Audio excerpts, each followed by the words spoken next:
Bapak Ibu, semua pengetahuan atau teori tadi disinggung Pak Dhani akan menjadi hanya retorika. Kalau kita tidak converted, ya, kita tidak converted, tidak transform di dalam hidup kita, itu semua retorika. Kita ingat Yohanes pasal 1 ayat 12, barang siapa yang percaya kepada Yesus diberi kuasa menjadi anak-anak Allah. Banyak orang punya pengetahuan akan ini, tapi dia tidak transform, dia tidak converted, ya, converted untuk benar-benar yes, this is I am. Ini adalah aku. Sampai ke sana Bapak Ibu. Kalau kita sudah sampai ke sana, kita tahu kita ada anak Allah. Hidup kita adalah melakukan kehendak Bapa kita. Penginjilan ini tanggung jawab saya dan saudara. Tanggung jawab saya dan saudara. Kenapa saya anaknya? Setiap generasi dari zaman-zaman lampau itu Tuhan akan mengangkat leader-leadernya dengan diberikan roh Allah padanya. Semua nabi-nabi ada roh Allah. Saudara dan saya di zaman sekarang, saudara dan saya sudah dipanggil Tuhan, diberi kuasa menjadi anaknya, dan juga diberi roh yang sama pada saudara dan saya. Roh yang membangkitkan Yesus dari kematian. Roh yang sama yang tinggal di dalam saudara dan saya. Roma pasal 8 ayat 11. Dan untuk hidup di hari-hari ini, hidup di zaman sekarang, kita dengar tadi disinggung Pak Dhani juga, ada terjadi pembunuhan massal di salah satu shopping mall di Sydney, hari Sabtu, hari Senin malam, seorang pendeta ditikam. Wow, kelihatannya menakutkan, menakutkan.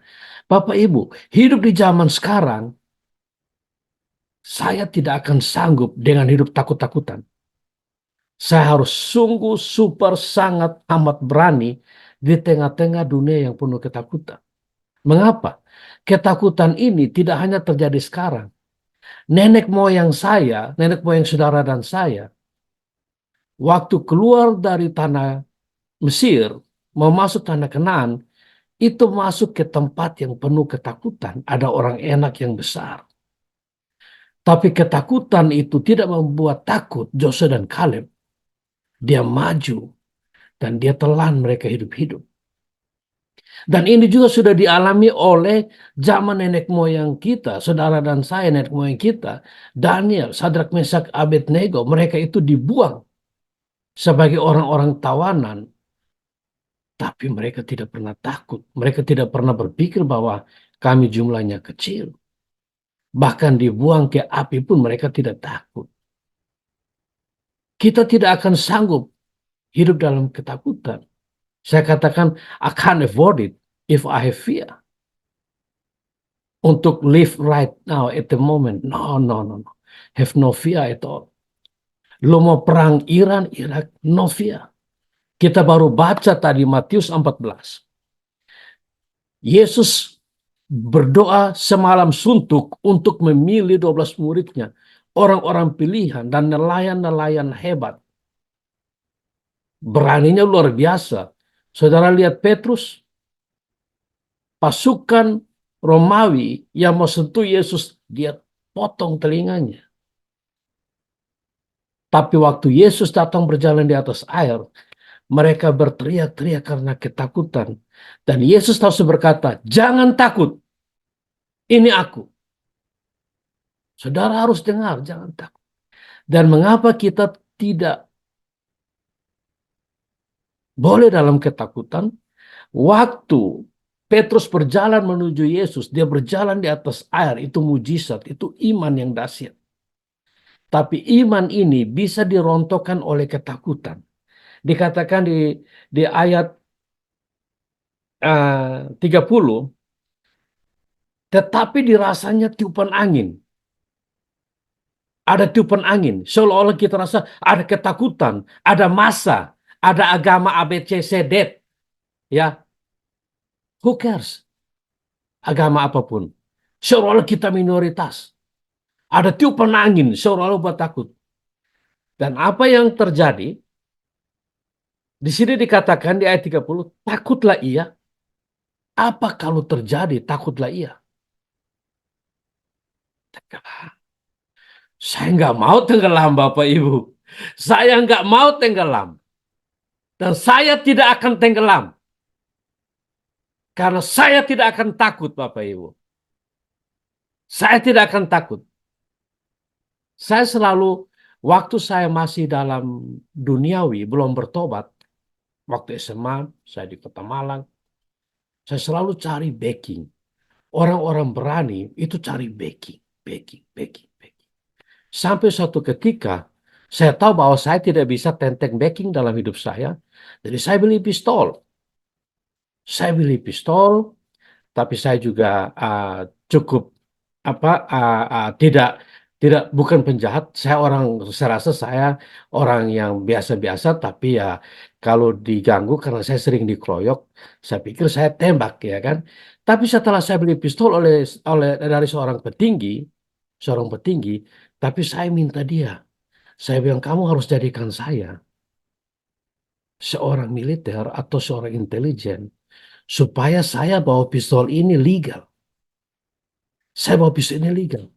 Oke, kita kita discuss perlu biaya berapa, dan saya bayar beliau. Dan saya dikasih pistol, saya bilang, wah, ini saya bisa ketangkep. Saya bukan pengendara narkoba, tapi saya hanya mau supaya saya ke nightclub kemana, jangan ada setan yang ganggu saya karena saya tembak, ya kan? Tapi saya tidak dikasih surat legal, dan saya marah. Saya bilang kembalikan duit saya. Dia masih banyak bicara dan saya bilang kamu jangan macam-macam dengan saya, kembalikan uang saya sekarang. Dan dia marah. Dia bilang kamu nggak tahu siapa saya. Saya culik kamu malam hari ini dan saya tambah marah lagi. Saya pukul mejanya. Saya bilang kasih uang sekarang. Lo jangan teror saya. Lo nggak tahu siapa di belakang saya. Waktu saya berkata siapa di belakang saya, dia hanya ketakutan. Dia pergi ambil uangnya. Dia kasih ke saya. Tapi saya juga bingung di belakang saya ini siapa. Gak ada siapa-siapa. Sampai saya ketemu Yesus Kristus, ini dia. Di belakang saya Yesus. Di belakang saya Yesus. Saya tidak akan takut dunia ini. Tidak ada yang bisa menakutkan saya lagi. Dan peperangan saya tidak urusan dengan fisik. Saya tidak lawan darah dan daging. Saya mengasihi jiwa-jiwa. Saya memiliki pedang roh.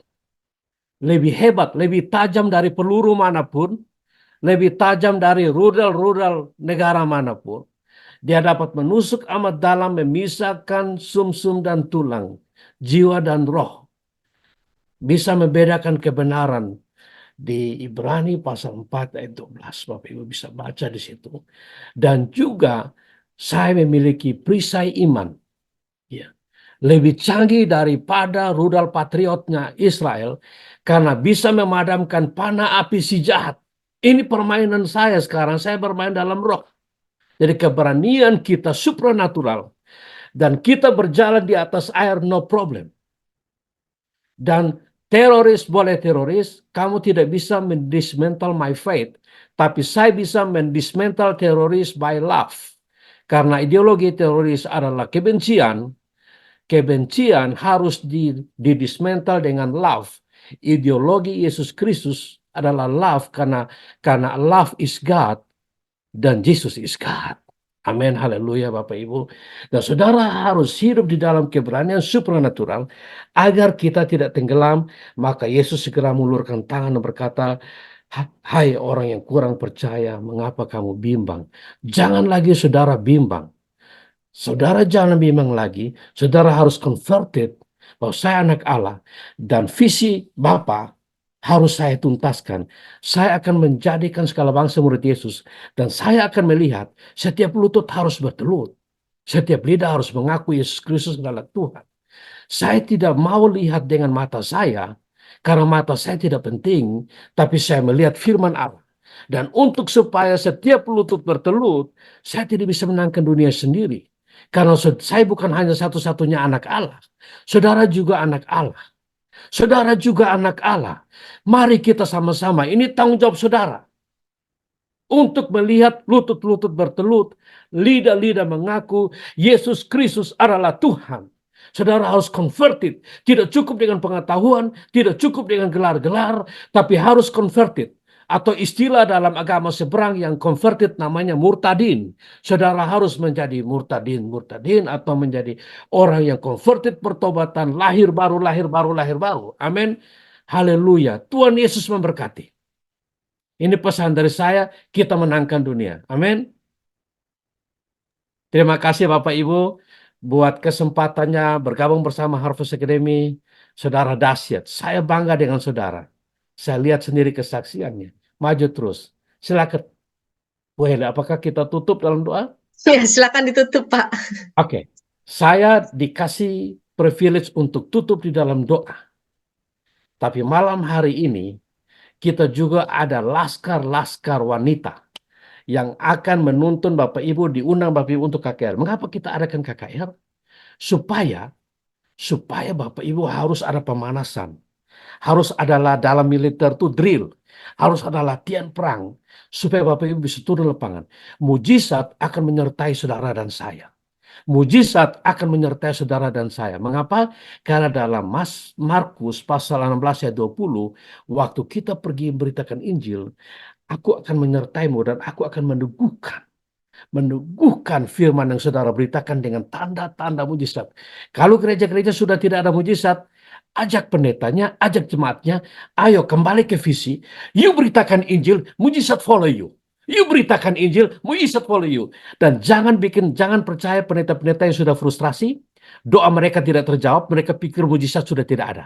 Doa mereka tidak terjawab, mereka pikir Yesus tidak bangkit dari kematian. Doa mereka tidak terjawab, mereka pikir Roh Kudus masih tergantung di langit, belum turun. Jadi jangan dengar mereka.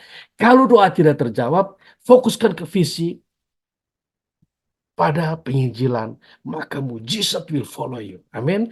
Jadi kita panggil koordinator KKR, Ibu Epi, tutup dalam doa. Tuhan Yesus memberkati.